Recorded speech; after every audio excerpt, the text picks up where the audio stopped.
বাংলাদেশে আপেল কিংবা কমলার বেশ চড়া দাম। আর এখানে কিনা সেগুলো একেবারেই রাস্তাঘাটে পড়ে থাকে। হ্যাঁ, ঠিকই শুনেছেন, এগুলো একেবারেই রাস্তাঘাটেই পড়ে থাকে। এই এতগুলো আপেল মাত্র একটা গাছেই ধরেছে।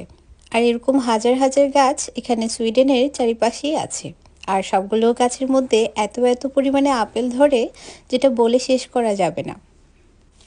আপেলগুলো দেখতে যেমন সুন্দর, খেতেও তেমন ভালো। কিন্তু এত ভালো হওয়ার পরেও আসলে খাওয়ার মতো মানুষ না থাকায় এগুলো এইভাবেই পড়ে আছে।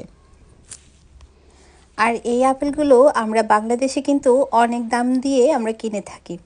যদিও বা এখানেও যে আপেলের দাম একেবারে কম তা কিন্তু না। যেগুলো বাজারে আসে সেগুলো কিন্তু বেশ ভালোই দাম থাকে।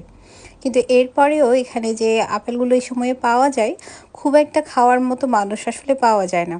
আমরা যদি এগুলো দেশে পেতাম, কত মজা করেই না এগুলোকে আমরা খেতাম, কত রকমের কত কিছু করে।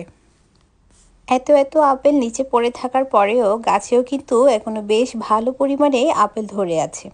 তাহলে চিন্তা করে দেখুন, এই একটা মাত্র গাছে কি পরিমাণে আপেল ধরেছে। এখানে শুধুমাত্র যে আপেল তা কিন্তু না, এখানে যে প্লামগুলো ধরে সেগুলোরও কিন্তু এই একই অবস্থায় হয়।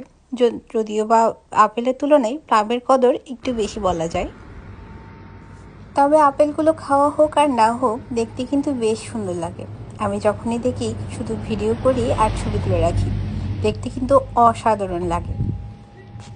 যদিও বা আমার কখনো আপেলের আচার বানানো হয়নি, আপনাদের যদি কারো আপেলের আচার বানানোর রেসিপি থাকে অবশ্যই আমাকে দিবেন। তবে আমি প্লামের খুব ভালো আচার বানাতে পারি, সেটাই আমি এবছর আবারও বানিয়েছি।